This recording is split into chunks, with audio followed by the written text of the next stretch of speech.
Hello mga mare! Huy! So bago ang lahat, samahan niyo muna ako mamalengke. Bali 3 days or 4 days na ako walang vlog. Oh my god! So welcome muna nga pala sa aking mini vlog for this video. So bali ngayong araw nga dyan is January 23. Yes mga mi, kinabukasan is birthday ko na kaya mamimili na ako ng mas maaga. Dahil pag kinabukasan is January 24 is Friday yun, marami akong obligasyon. So para hindi na ako magahol sa oras. Hala, kala mo maraming bibilin. Sa mga oras na niya, naglalakad na ako papuntang palengke. Malapit lang naman ang palengke dito, walking distance lang. So, para ma-exercise na rin, ganun yun. At para makatanin na yung lugar namin dito. At yung sa gilid yung mga mare ay simbahan. So, syempre, napasalamat na rin tayo for another year. Ayan, thank you Lord. So, bali ginawa kong video is maiksi lang dahil nagmamadali na ako dyan. At syempre, may naghihintay sa ating baby. Kaya kailangan natin umuwi agad, di ba? At ayan, tapos na ako mamalengke at uuwi na tayo. Kita nyo naman. So, update ko kayo sa next day. So, bye muna!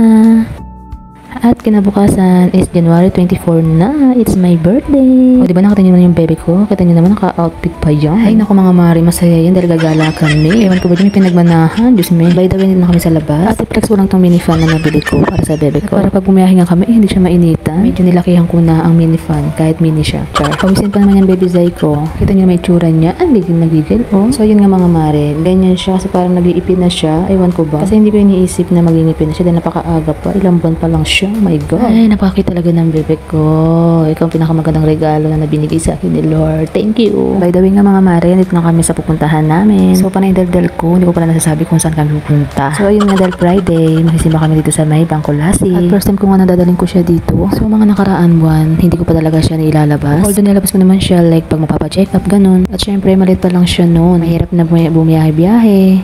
Kaya, ayan, ngayon ko siya dadalhin dito. At ayan, safe naman kami nakarating dito. Thank you, Lord. Ito talaga ang panata namin kahit noon pa. Kaya every Friday talaga nagsisimba kami. At alam niyo ba, sa tagal-tagal kong nagsisimba dito, halos lahat pinagdasal ko na sa kanya na sana balang araw bigyan niya ako ng mabuting lalaki na mamahalin ako at magkakaroon ng sariling pamilya. Kaya kahit gaano ako katagal lang hintay, at okay lang yun, at least unti-unti natutupad yun. Kaya nandito ako ngayon, ayan, bumalik ako sa kanya dahil gusto ko magpasalamat. Oh my God. Naalala ko pa, huling punta ko dito is buntis pa ako. At ayan, nakatingin naman sa akin na siya at bit ko na. Thank you talaga Lord sa lahat-lahat, kahit mabagal, at least nangyayari naman yung mga hinihiling ko at natutupad unti-unti yun. Thank you Lord. At ayan, binayaan niyo ko ng isang anghel na habang buhay ko aalagaan ay mamahalin. So ayan, happy birthday to me. Ayan, wala ka na sa kalendaryo. Char. God bless sa akin at sa family ko. Thank you Lord for another year. More birthday to come. So hanggang dito mo lang ating video mga mare. Thank you for watching. Bye!